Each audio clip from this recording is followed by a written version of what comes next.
Champion ট্রফির জন্য বাংলাদেশের সেরা একটি একাদশ আজকে তৈরি করব, যেখানে আমি ওপেনিংয়ে রাখবো তানজিদ হাসান তামিমকে। তানজিদ হাসান তামিমের সাথে অবশ্যই সৌম্য সরকারকে রাখবো। যদিও পারভেজ হোসেন ইমন খুবই দুর্দান্ত ফর্মে রয়েছেন, বিপিএল আমরা দেখেছি, তবে সৌম্য সরকার এখানে বেটার।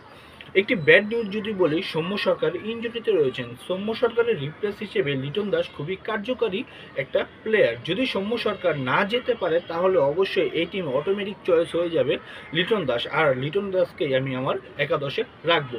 অন্যান্যের কথা যদি বলি, অন্যান্য অবশ্যই নাজমুল হোসেন শান্ত, যিনি এই দলটির অধিনায়ক। টু ডাউনের কথা যদি বলেন, অবশ্যই তৌহিদ হৃদয় রয়েছে এই একাদশে। তৌহিদ হৃদয়কে আমি টু ডাউনে খেলাবো এবং 3 ও 4 মানে 3 উইকেট ও 4 উইকেট পরে যে প্লেয়ারগুলো নামবে সেটা আমাদের দেশের এবং আমাদের এই দলের সবচেয়ে অভিজ্ঞ প্লেয়ার মাহমুদুল্লাহ রিয়াদ ও মুশফিকুর রহিম। মুশফিকুর রহিম ও মাহমুদুল্লাহ রিয়াদ এই দলের মিডল অর্ডার এবং ফিনিশিং রোলটা পালন করবে, যা অন্যান্য দল থেকে আমাদের দলের এটা একটা স্ট্রং জোন। তারপর যদি বলি, স্পিন বিভাগে আমি মেহেদী হাসান মিরাজ ও রিশাদ হোসেনকে রাখবে। এই দুজন স্পিনের সাথে সাথে ভালোই আমাদের ব্যাটিং সঙ্গ দিতে পারবে বলেই আশা করা যাচ্ছে।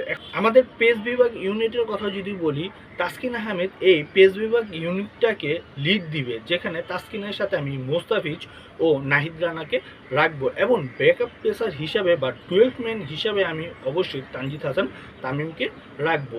তো আমার একাদশ কেমন হলো তা অবশ্যই কমেন্টে জানাবেন। আপনার মতে বাংলাদেশের একাদশ কেমন হতে পারে তা অবশ্যই কমেন্টে লিখে যান।